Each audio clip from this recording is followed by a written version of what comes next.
Ram, Hey, how are how are you? you, Antoine? I'm good. How are you? All good, all good. Good to see you. How's Good to see how's you. things there with You know, this?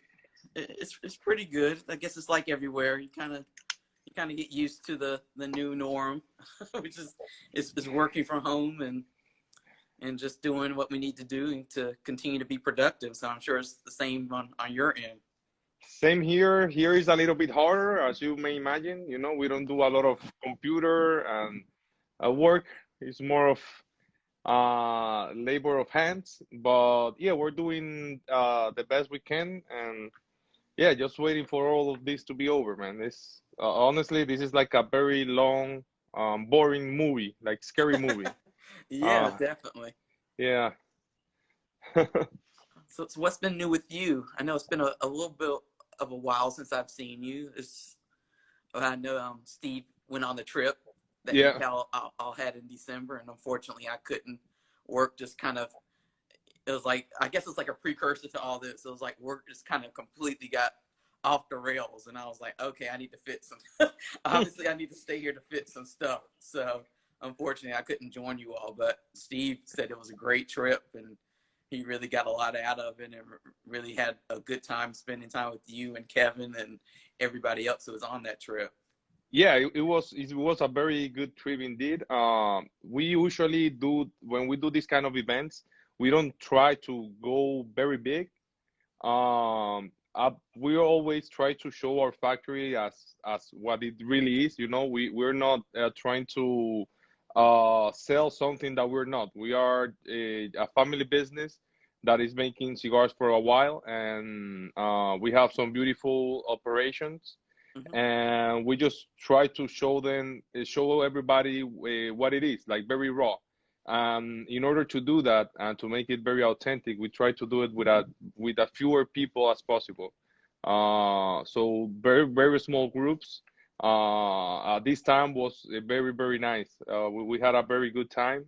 We all of us got to meet each other, and we spent some very good time. You were missed for sure. Next time you can't miss it. I'll definitely try not to next time.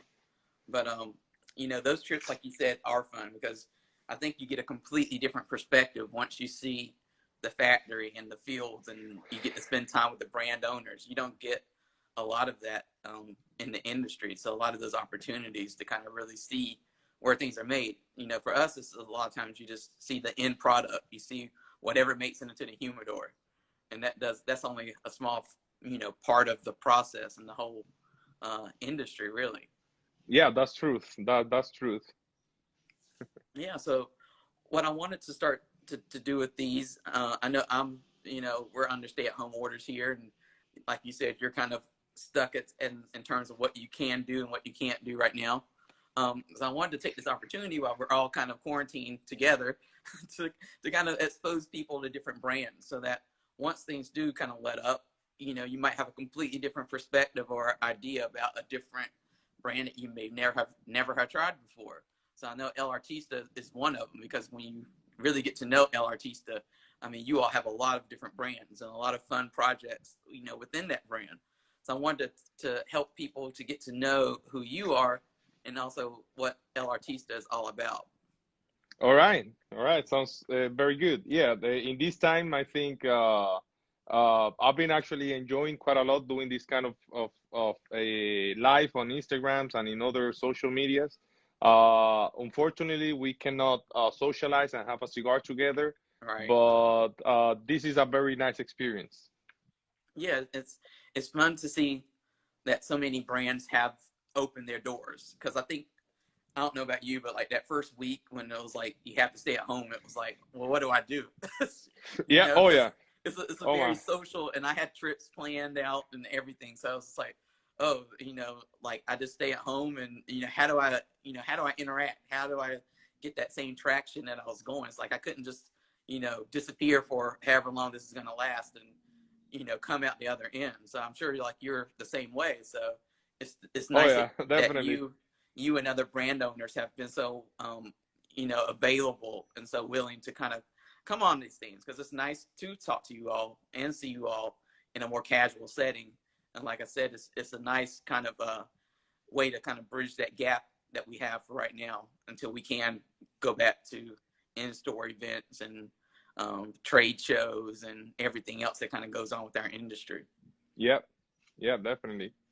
So let's start at the beginning, because I know your story, but I'm not going to assume everybody here knows your story or they've read the stories that we've done on you for tobacco business. So tell us about how you came into the cigar industry. Okay, well, first, my name is Ram Rodriguez, from Tabacalera El Artista. My family has been in the industry for a very long time. I'm actually third generation of our cigar making tradition. My grandfather founded the business in 1956. My father took control of the operations on the 80s. And since I was a little kid, I've been going to the factory all the time. So I was kind of born into it more than something that I start appreciating with time. I start taking trying to learn more and taking this a little bit more serious after my first trade show.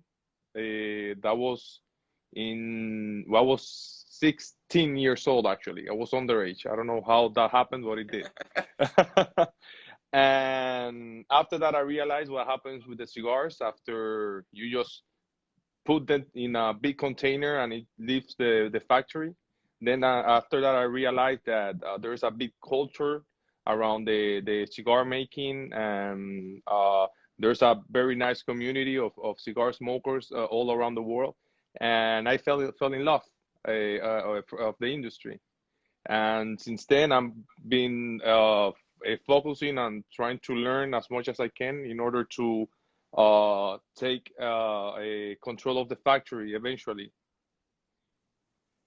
So were you always kind of thinking that, and I think you kind of touched on this, but were you always thinking at some point you'll end up in the industry, or did you completely just one day kind of go, oh, I think I can actually do this. I want to get into the industry more.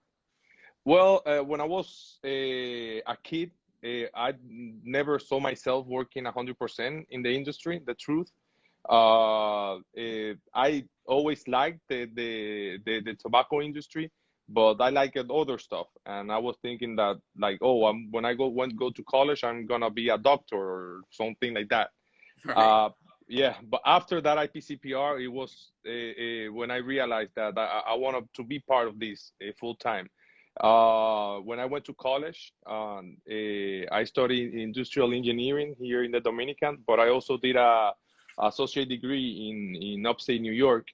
And there was a cigar shop like 20 minutes away from my campus, and that's where I started to smoke other cigars other than the ones that I was smoking in the factory all the time. In that moment, Nicaragua was still a little bit unknown, but it was starting to get a little bit trendy. So I was smoking a lot of cigars from there, a lot of from other factories from here, from the Dominican as well, some Honduran cigars. And I start understanding and creating a profile of what I like and what I don't like of cigars. And what are your personal preferences in terms of what you kind of like in a cigar, and what kind of appeals to you overall? Let's focus on the good stuff. Well, for me, first, I think I'm pretty sure I'm not the only one that thinks like that. That the palates evolve with time. Yesterday, I used to like one kind of cigars. Now I like something probably totally different. And for example, right now I'm really into medium cigars, but full flavor. And I like something that is even hard to describe. I always tell people what I like when I'm smoking a new blend. I like the cigar to be something that just explodes in my mind, that made me start thinking, like, what the hell is this? I like cigars with a lot of complexities, with different tastes and very balanced. That's kind of what I'm looking for right now. Tomorrow, I don't know if it's gonna be the same. I used to be a very full body cigar smoker, but kind of not anymore. I don't know why. So you made this move into the industry. What were your early days in the tobacco industry like? What were you doing and focusing on, and what were your challenges that you had to overcome? So I've been going to the factory, kind of working since I was a kid. The rule in my house was after you do the homework, you have to go to the factory. So, but then when I started working a little bit more serious, I wanted like my first big project was creating like a publicity material for the factory, brochures, you know, taking pictures of the cigars and all that kind of stuff. My father is very old school, and he's really focused in having quality tobacco and making good cigars. He doesn't really care about what happens after the cigar is made. Like he's not a focus on branding or anything like that. He's very cigar oriented. So when I was coming with all this idea, we need to do this, we need to do that. At first, you know, there was like a big barrier. So honestly, the first big challenge I think I had was making my father to take me serious, like all the ideas that I have, for him to understand that there were things that were going to work. Hmm. Yeah, and kind of the same thing happened with time. When I decided to open a company in the States, my father, the first thing he said, like, "Oh, you're crazy. That's not our country. You don't understand the culture. You don't understand the laws in that country. We should find somebody else that already have a distribution warehouse over there and work with them, but just forget about that." But in my case, I didn't want to do that. So there was always like that kind of argument going on with my father. Nowadays, it's different. He has seen the results, and he respects what I do, and he trusts me. But I had to earn it, which Right. now I kind of understand, you know. And it's funny because like you just mentioned, like I think your goal has been to make El Artista and the factory and everything else you do kind of vertically integrated, so you don't have to rely on a distributor or whatever. You can kind of control all aspects of your business. Is that still the case today? Yes, yes, it definitely is. Obviously, there are some things that we just cannot handle because there are so many little things involved in the cigar making. But yeah, that's always been our focus and our advantage in the market. And nowadays, my father really appreciates the fact that we have our own operations in the States, which is our main market, anyways. So he really appreciates and like the fact that we have all the control over there as well. So at what point did you, when you started to develop the El Artista brands for this, that were your own kind of cigars rather than just making cigars for other people, what was that process like? Because I know that's a completely, for people who have factories, I mean, you're usually focused on the production side, getting those orders, fulfilled, and then all of a sudden now you're making your own products, and now you feel a little bit even more invested in that product. I would imagine. So what was that switch like for you? Well, at first I thought it was gonna be super easy. When you are on this side, you know, like when you are on the island making cigars, you believe that the hardest part of everything is making the cigar. You know, like getting the right material, doing the right fermentation, and making the cigar the way it's supposed to be, and keep consistency. The truth is that just a little part of out of the whole equation. You know, when I start understanding how you have to push your product into the market, and you need to be aware of and take care of not making too many SKUs, because at the end it's just gonna be crazy. You know, having like a very big catalog. That was actually one of the first mistakes I did. And those little details, you know, it was a little bit overwhelmed. Uh, and there was like a learning curve, but eventually, you know, we are now here and doing our best. Somebody had a question and said, "What's the cigar made at El Artista using the wine Bethune? And could you talk about how Bethune works?" Yes, he is probably talking about Exactus Maduro. our wrapper on that cigar is fermented with wine. It's a little bit different of just using a regular betune. Usually, the betune is a blend of different products that will add a little bit of a distinctive flavor and aroma to the cigar. So usually wine is kind of the base, and they use fruits and spices in order to get that distinctive taste. In the case of Exactus, what we do is that during the fermentation process, which we usually just add water in order for the wild yeast to react into the tobacco and eat all the sugars. We also add a little bit of wine. What happens with the wine is that it also comes with a lot of sugars inside.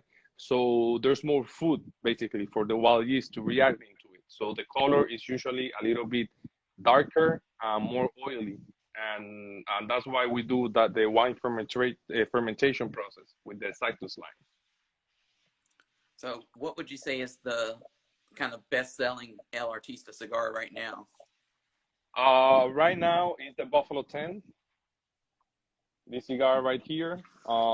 This cigar, we introduced it on last July. Mm-hmm. And it's been crazy, man. We did it as a project. We were aiming with this blend of a cigar at a very reasonable price point, but an outstanding smoke. I think we'd achieve it, and we can tell that by the results. The first batch that we made of these cigars, we had it. We did enough according to our calculations for 6 months. So the first batch was supposed to last until December of last year. We sold it in the first month of when it was out in the market, and till then it's been moving quite a lot. But other than that, we have a very good turnover in the other products. Big Papi is a very popular cigar as well. Cimarron is very popular. And yeah, almost all of them. It's crazy, but sometimes some people don't even believe me, but the Super Coloso, the 90 by 11 cigar, that cigar sells quite a lot. You know, like people actually reorder that cigar. When we did it, I thought it was going to be like a novelty, you know, something for people to collect, but people smoke it, you know. And that's that humongous cigar, right? Yes, it's the 90 by 11. It Yeah. looks like a baseball bat. Like people, It looks like a baseball bat. you see it, Yeah. like you said, you would think it's a novelty, but it's funny that you say that one actually, you know, has some traction as well. Yeah. Earlier, somebody asked the question and says, you mentioned wild yeast. Are there any types of yeast used? No, it's basically the yeast that is in the environment that reacts into the tobacco. It's not the kind of fermentation we do on tobacco is not the same as what is done with alcohol, because in the alcohol process, what the goal they have is the yeast to eat the sugar and dispose all the alcohol, but you need to make sure it's the right kind of alcohol inside. On the tobacco case, we don't need any alcohol. So any yeast will eat the sugar, and the alcohol and the ammonia will just evaporate in the environment. So the wild yeast is basically what we have in the outside. So you just need to take the tobacco, make sure it has enough oxygen inside, make sure it has enough moist as well, and just let it rest, and the nature will do its magic. Another person said, what's the first cigar you blended? The first cigar I blended, it was Exactus Connecticut was the first cigar I blended. The Exactus Maduro is the one with the wine fermented tobacco. That was my second one. The first one was the Exactus Connecticut. And what was that blending process like? I mean, like take us through that blending process. And I don't know if a lot of people who don't have the pleasure of coming to like a factory like yours, they don't really see that process. So we see like maybe, you know, the end result, which there could be like 13 or more different prototypes, different blends or combinations that kind of came before that. until you settled on that one blend. So what was that? What's the blending process like for a cigar? Because I don't think, like I said, I don't think a lot of people really know. It's a pretty tedious process sometimes. Yeah, so the blending process starts with first you need to know where are you heading to, like what are you looking for. I always tell people when they come to blend their own cigar in the factory that if you don't know what you're looking for, it's gonna be even harder because we're just gonna be wild guessing.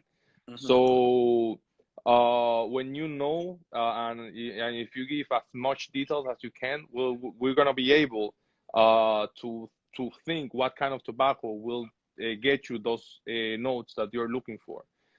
In my particular case, I know some other factories blend on a different way. What I like to do, I like to smoke the my options of tobacco for the blend on pure grade. I usually start just smoking Viso tobacco, and if I'm looking for a stronger cigar, I go 100% ligero only. So I start with one kind of tobacco, 100% of that tobacco, and that's it. We do a little gavillero, we call it. It's like a chirrut style that we just do it right at the moment. We start smoking that and different other options, and then we start combining one with the other to see if we are going on the right direction. After that, we keep adding more and more varieties of tobacco until we have something that might be what we are looking for. The truth about all this is that when you smoke a little chirrut like that, it might represent only around 50 to 60% of what the final cigar will be. So after that, you have to make an actual cigar and smoke it. And if you like it, it's probably gonna be just like that, but with some variation as well. In that point, I always tell people that that cigar will represent somewhere between 75 and 85% of what the actual of the final product will be. So after that, you have to make more cigars, let it rest, and after a couple of days, 45 at least, if you smoke the cigar and you have the characteristics you're looking for, that's gonna be the blend at the end.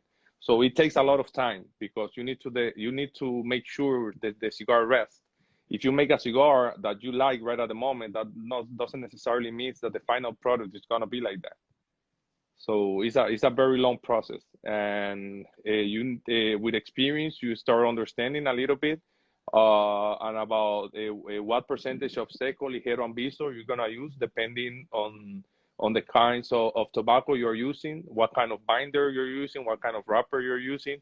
All those little details are very important to take under consideration because at the end you don't only want a cigar that tastes good, you want to make sure it looks good and that it burns evenly. That's also very important. Yeah, I guess that's a good question to ask you as a somebody who works in a factory who works on blends. Like we see cigar ratings like in magazines and such, but we never really see what criteria they're used to kind of come up with the rating that they give out to the cigar.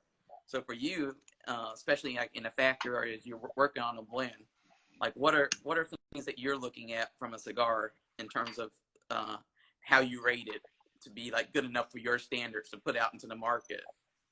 It broke a little bit. I'm really sorry. Can you repeat the question again? Yeah, I was saying in terms of like ratings, like when people rate cigars for different media outlets, they have their own criteria, own checklist of things that they're looking for. So what's your checklist of things that you're looking for in terms of when you're rating a cigar before you decide to put it out into the market?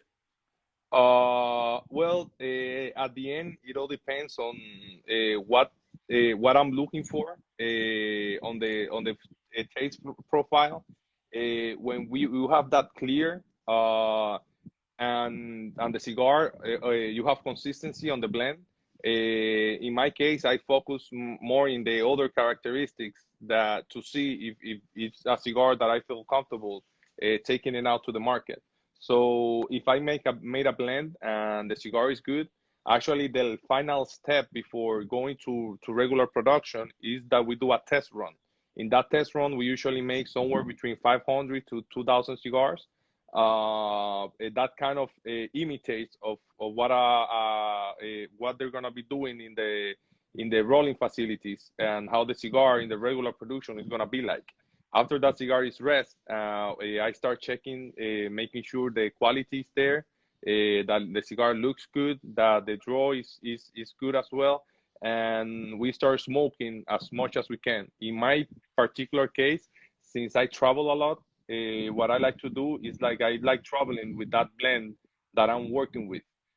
Because some people say that I'm crazy, but cigars taste different depending on where you are at. A cigar in Denver doesn't taste the same as if you were smoking it in Miami or in New York. So I like to check on those differences as well before throwing the cigar to the market as well. So it's just a matter if you have the blend correct, they are doing the work as they're supposed to do in the production side. The cigar is burning evenly.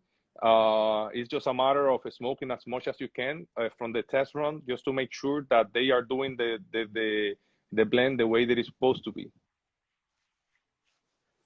There's a couple people wanted you to talk about your work with OM cigars. Yes, OM Cigars. Osvaldo Morales is a good friend from Jersey. I have a couple of private labels that I'm doing in that region in particular. OM is one of them. It's a very good cigar, a very interesting blend. I like working with him because he's not the kind of person that is only asking for, hey, just give me whatever cigar you have there or anything like that. He's being very picky. I honestly like having customers that care and are always making sure the cigars are made under their specifications. He's very dedicated doing that. So I really like working with him. OM is one of them. My friend Toirak is another brand from that region that I'm working with. Both of them are very good cigars that people should try. Somebody wanted to know what's the cigar blend that you had the most fun blending? Oh my! Each cigar have kind of its own history in the background. Honestly, this one, the Buffalo 10, was kind of a crazy process we did. This cigar was blended between me and Kevin Newman, my national sales director, and we were looking for one cigar in particular. We were like 80% sure that that was gonna be the blend. We worked very hard for like a week, making sure the cigar was gonna be ready and according of what we were looking for. And one day when we were working on the packaging side, because the blend was ready, my production manager came with this box press cigar, like, hey, give it a try to this one. I was like, what is this? Oh, something that I'm just playing with. Just it's a little bit similar to the blend we were making, but I make some changes. Take a look and try it. I was like, oh yeah, thank you, whatever. I just throw it there and continue talking. After lunch with Kevin, I wanted to have a cigar, not for work, but just to smoke. And I was like, whatever, I'll just try this one. I took it, I lit it up, and I was like, ooh, what the hell is this? I think Kevin, forget about it.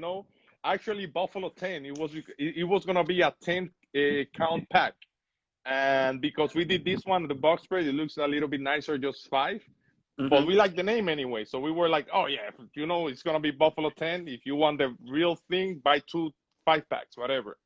So it was quite fun. But honestly, there are so many stories that of different blends that it's just been fun.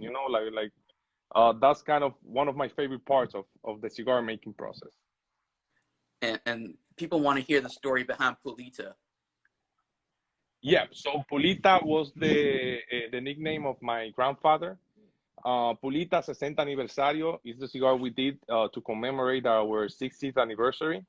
And when that time came, and I talked to my father about it, and I told him that I want to do something very special, and that I wanted to use my grandfather's name.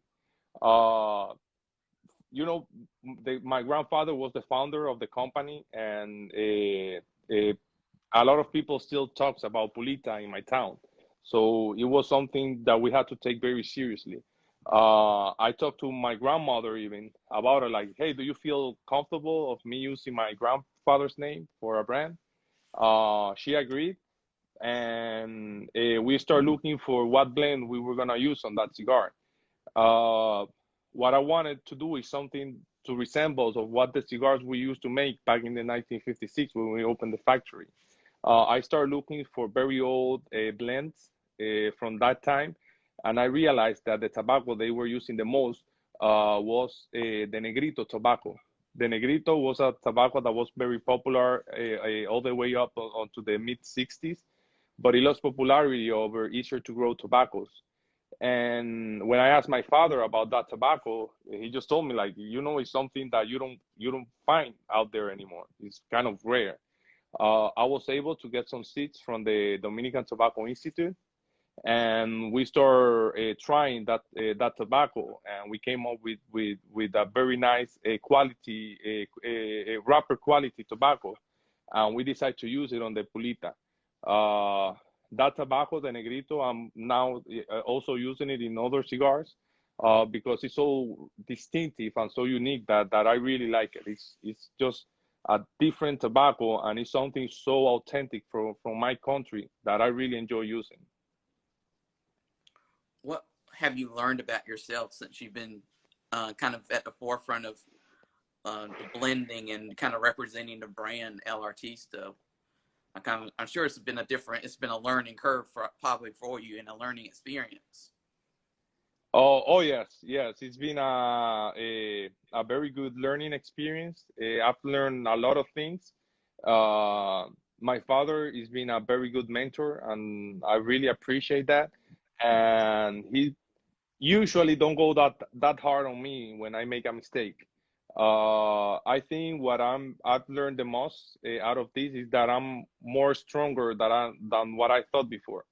Um, I had to overcome a lot of different difficulties in the time.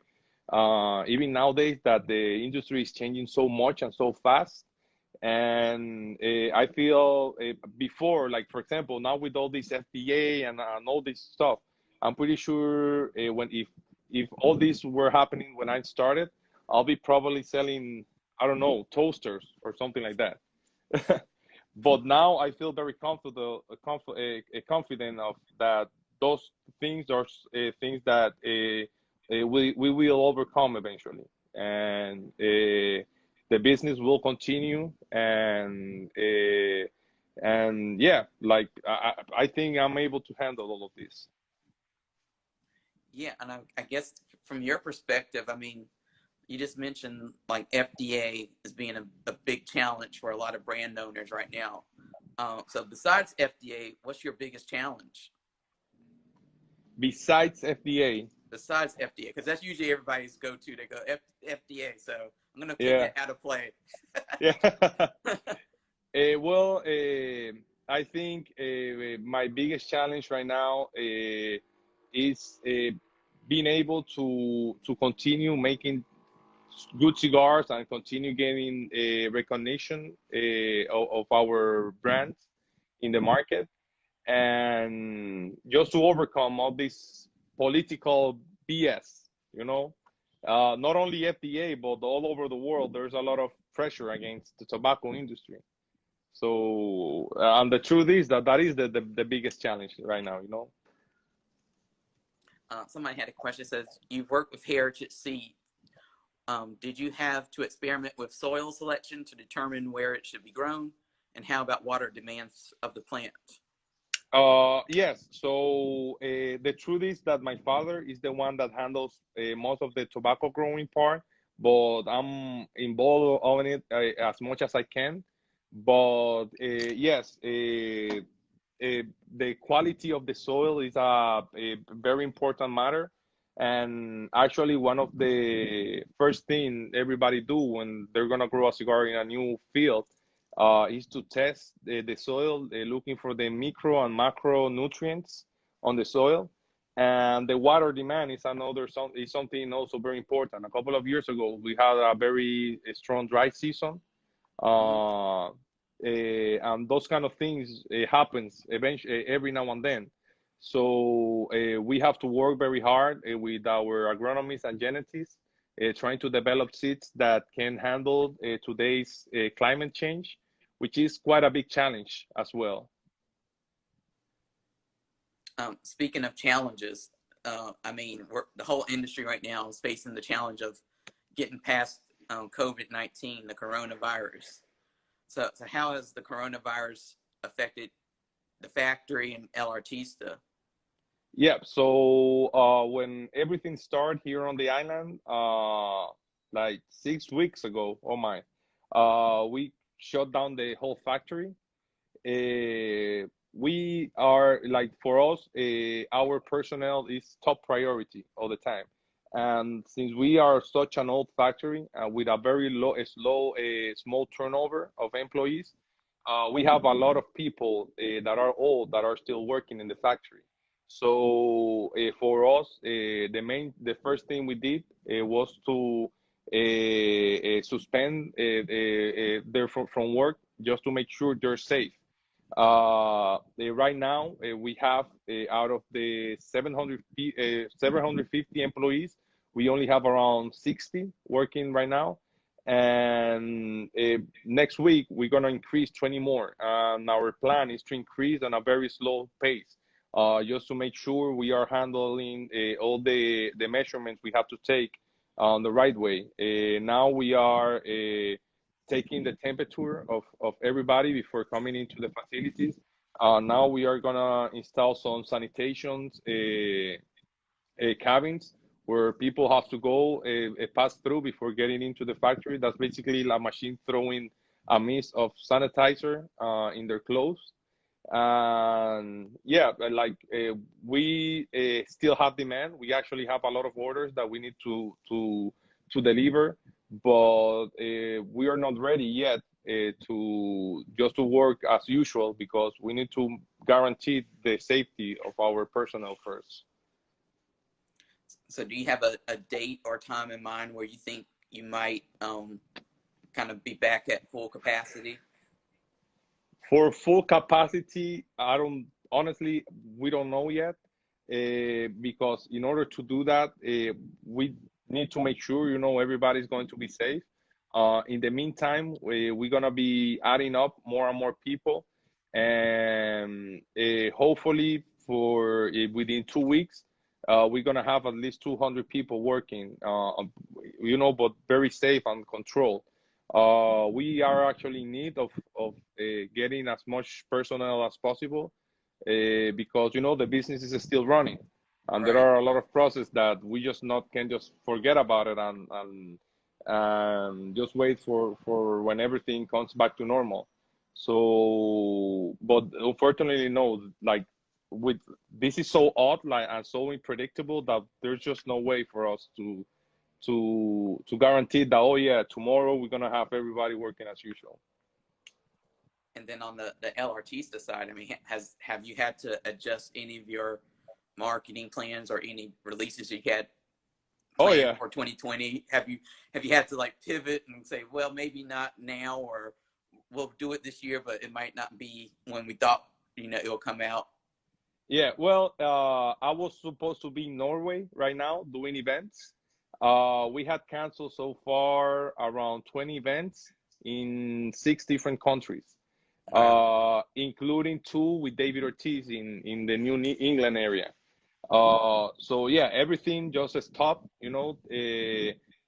We were getting ready for the release of this year that we were gonna introduce in summertime. Most of those projects we postponed for the future. We are still have on plans on some new product release for this summer, but not the way we were intended to.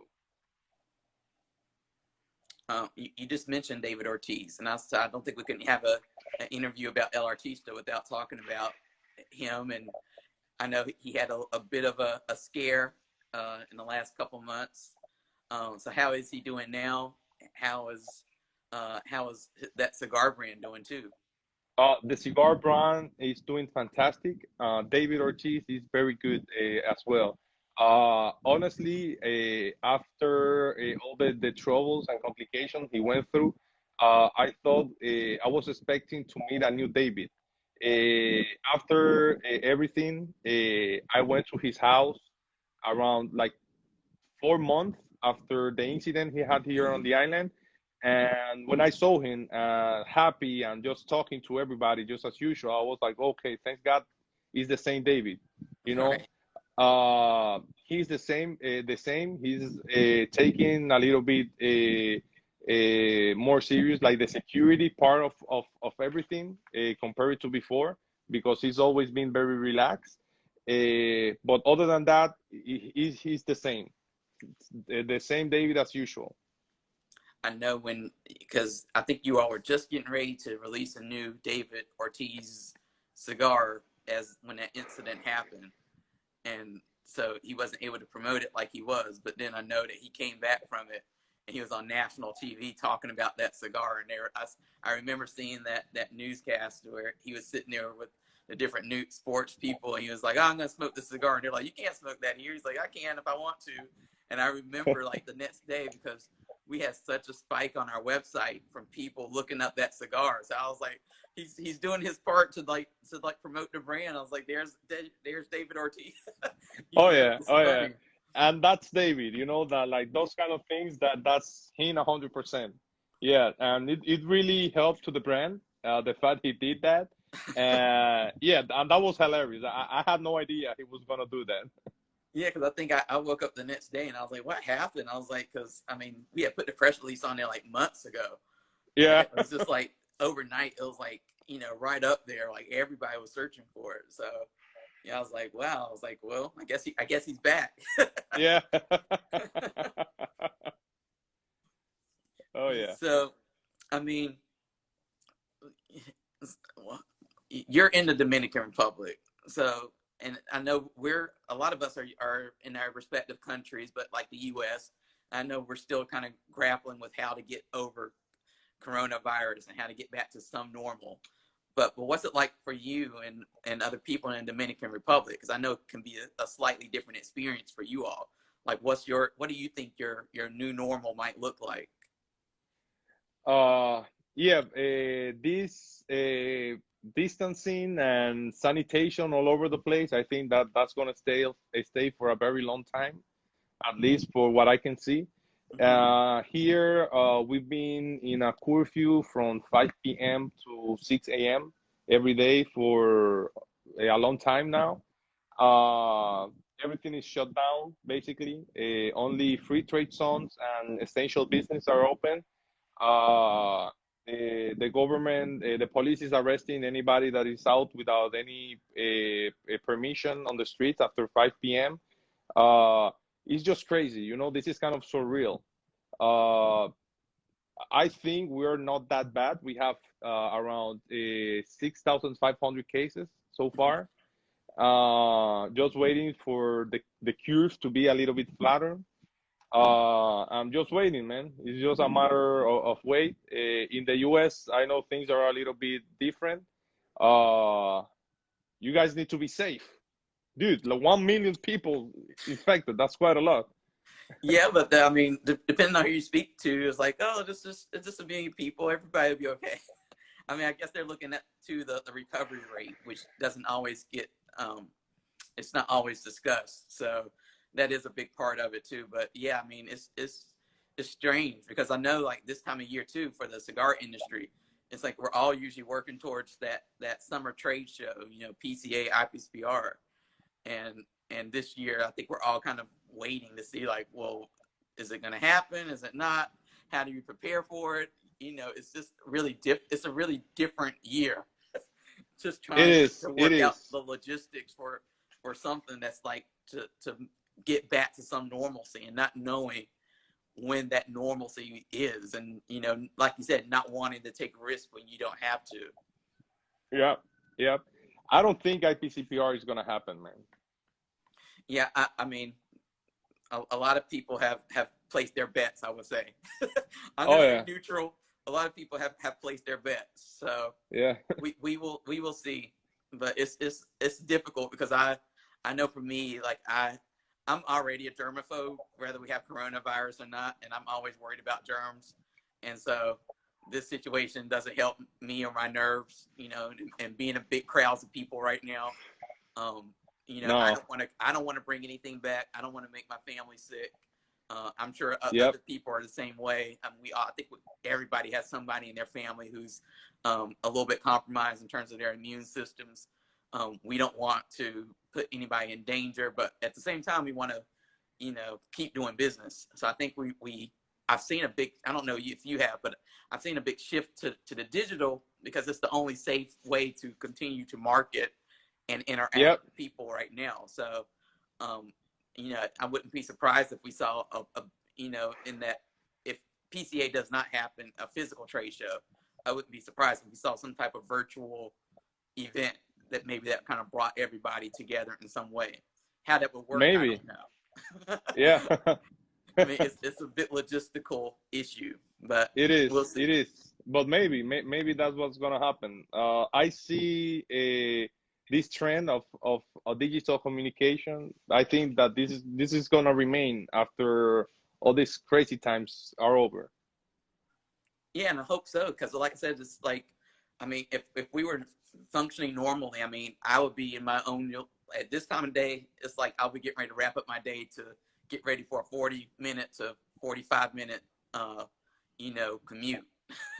Yeah, yeah, I wouldn't be sitting yeah. here talking to you, and you would be in a factory probably with Oh yeah, tons of work to do, your team working. So, this is different, but it's nice to see that the industry is kind of coming together in these digital formats. And like I said, and companies that um, normally would not be so, like, they just wouldn't have the time to do it because they're working, you know, uh, taking advantage of this time to tell their stories. I mean, it's been fun doing this kind of conversation because so many companies and people have reached out and saying, hey, I'm available. And this for me is nice because I was like, wow, I didn't even know you would, be interested. So yeah. uh, Definitely, I've definitely. enjoyed, This is very comfortable. Like right now, I'm talking to you. I'm in right. flip flops. I'm in shorts. Me too.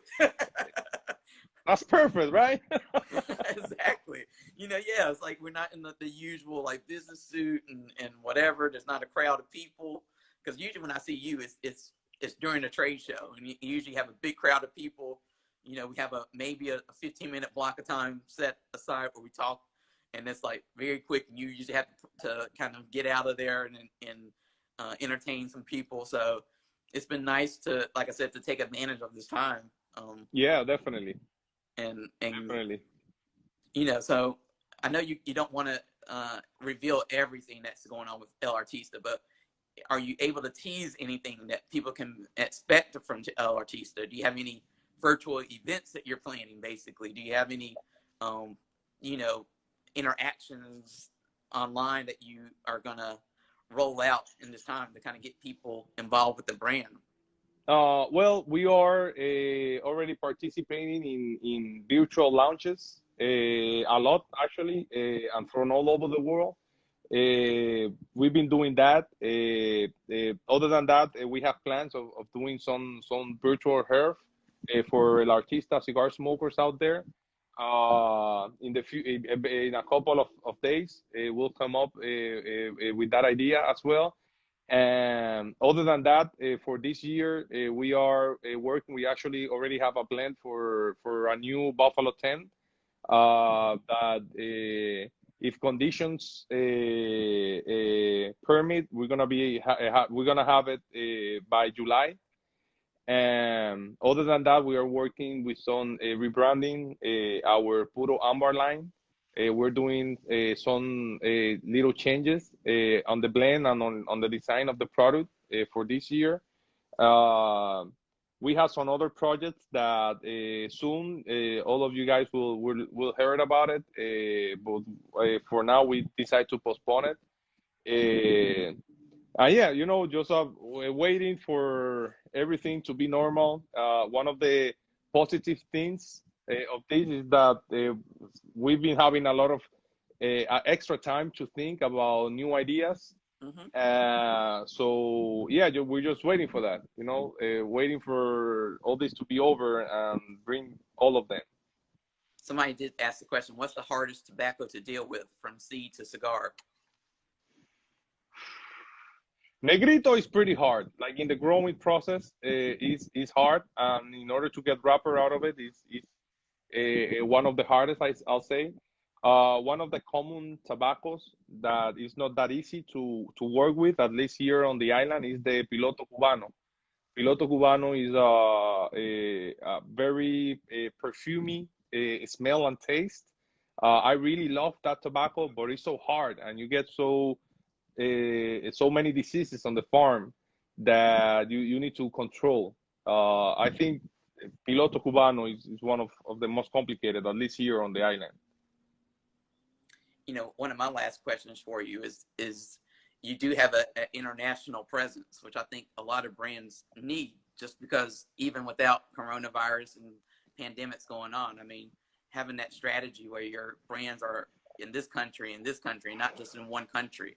So how have you approached growing your brand internationally, but growing it to a point where you can handle it, so doesn't like outpace kind of what you're able to keep up with?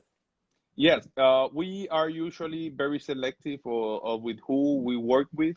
When we decide to get a representation in a particular country. In the case of the U.S., we have our own operations there, and we have Kevin Newman representing us for the U.S. market, and he's taking good care of that side. But please don't tell him that I said that. But the truth is that he's doing good. In the other markets, we rely on the efforts of our distributors. One of the things that I always make sure is that they are not alone. I try to help them and listen to what the market needs in order for us to introduce any kind of products. We have some special products that we do only for some markets. For example, in Norway, we have a cigar we call Fete Nice. That cigar, the meaning of Fete Nice is not like a very nice word, but it really represents the Norwegian market. And I really love that brand because of that. It's something that was designed by us for that market in particular. We try to do those kind of things everywhere.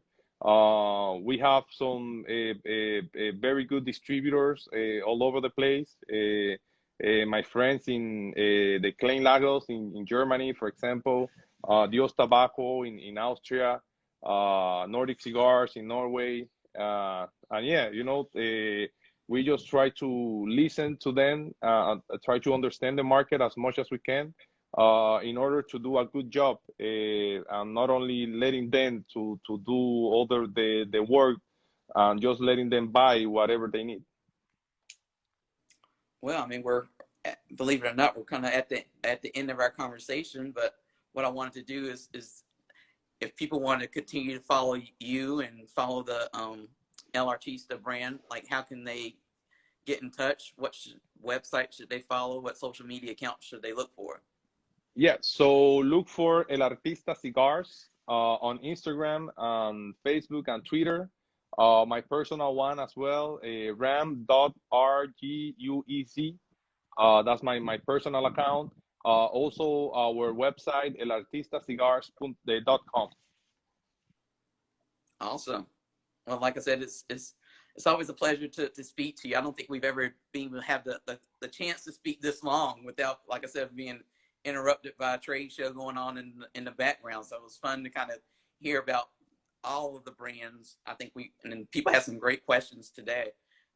This is probably one of the few sessions I've done where it's like people have actually come with questions, because I always want them to ask and get some of their questions they have for you answered on the spot. So I thought it was a great conversation, and so happy that everybody was able to join us today. And like I said, that you were able to come on and speak today.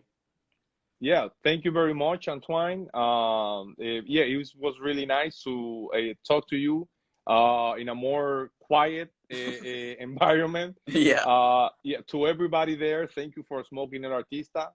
Please smoke at home. Don't go out unless you guys need it. And yeah, thank you for everything.